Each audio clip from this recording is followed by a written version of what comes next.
এই রাষ্ট্র এবং এই ব্যবস্থার কাছে। সংগ্রামী বন্ধুগণ, আপনারা দেখেছেন গত 18 তারিখের পর কিভাবে পাহাড়ে আগুন জ্বলছে। সেখানে ইতিমধ্যেই আমরা জানি 4 জনকে নৃশংসভাবে হত্যা করা হয়েছে। আপনারা জানেন এই মুহূর্তে বাংলাদেশে যৌথ বাহিনীর একটি অভিযান চলছে এবং তাদের অভিযানের মধ্যে যেখানে পাহাড়ে এত ঘন সেনা শাসন, সেখানে কি করে এত বড় ঘটনা ঘটে সেটি আপনাদের কাছে, জাতির কাছে এই সেনাবাহিনীকে জবাবদিহি করতে হবে। সংগ্রামী বন্ধুগণ, আপনারা জানেন বাংলাদেশের আদিবাসী ইস্যুটি একটি রাজনৈতিক সমস্যা এবং এই রাজনৈতিক সমস্যাকে রাজনৈতিকভাবেই সমাধান করতে হবে।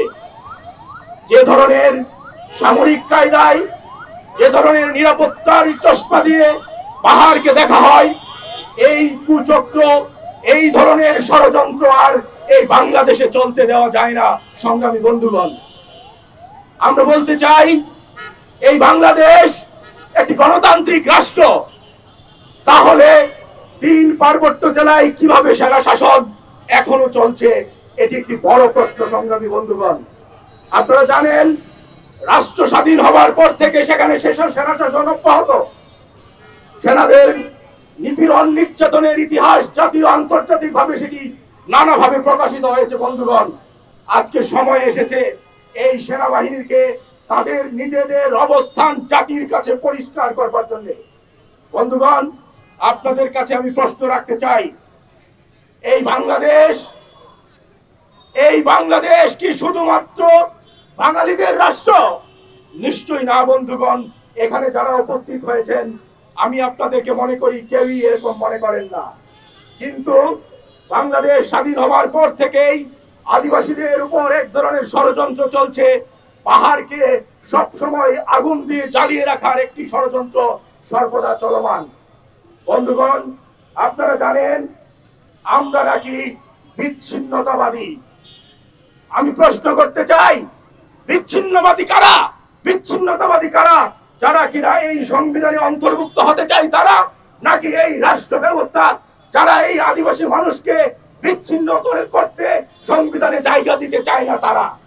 আমার প্রশ্ন আপনাদের কাছে, এই রাষ্ট্রের কাছে, আমরা যারা আদিবাসী মানুষ, আমরা আমাদের সাংবিধানিক অধিকার চেয়েছি, সংবিধানে আমাদেরকে অন্তর্ভুক্ত করার জন্য দাবি নিয়ে আসছি, কিন্তু আপনারা জানেন একটি ষড়যন্ত্র মহল সেই সংবিধানে আমাদেরকে জায়গা করছে না।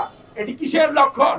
পাহাড়কে জ্বালিয়ে রাখার এটি অন্যতম একটি কারণ। বন্ধুগণ, আমি পরিষ্কার ভাবে বলতে চাই, এই বাংলাদেশ গত জুলাইয়ের গণ অভ্যুত্থানের পরের বাংলাদেশ, এই সেনাবাহিনী তাদের আইনের ঊর্ধ্বে নয়। প্রিয় বন্ধুগণ, তাদের অবস্থান পরিষ্কার করতে হবে, জাতির কাছে তাদের অবস্থান জানিয়ে দিতে হবে।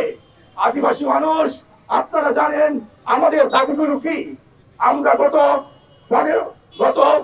1971 সালের পর থেকেই আমাদের দাবিগুলো আমরা জাতির কাছে, আপনাদের কাছে পরিষ্কার করেছি, কিন্তু আজকে সময় এসেছে তাদের কোন চিন্তা থেকে, কিসের জন্য তারা সেখানে সেনা শাসন জারি রেখেছে সেটি জাতির কাছে পরিষ্কার করতে হবে। বন্ধুগণ, আমি আমার বক্তব্য দীর্ঘায়িত করতে চাই না, শুধু এইটুকু বলতে চাই যে আমরা এদেশের নাগরিক, আমরা এদেশে স্থান চাই, আমরা বিচ্ছিন্নতাবাদী নই। সেখানে পাহাড়িদের সাথে দ্বন্দ্ব লাগিয়ে দেওয়ার জন্য আপনারা জানেন সমতল থেকে বহু মানুষকে সেখানে স্যাটেলাইট হিসেবে স্থান দেওয়া হয়েছে, তাদেরকে ষড়যন্ত্রের অংশ হিসেবে পাহাড়িদের সাথে মিলিয়ে দেওয়া হচ্ছে। বন্ধুগণ, এই ষড়যন্ত্র এখনই বন্ধ করতে হবে।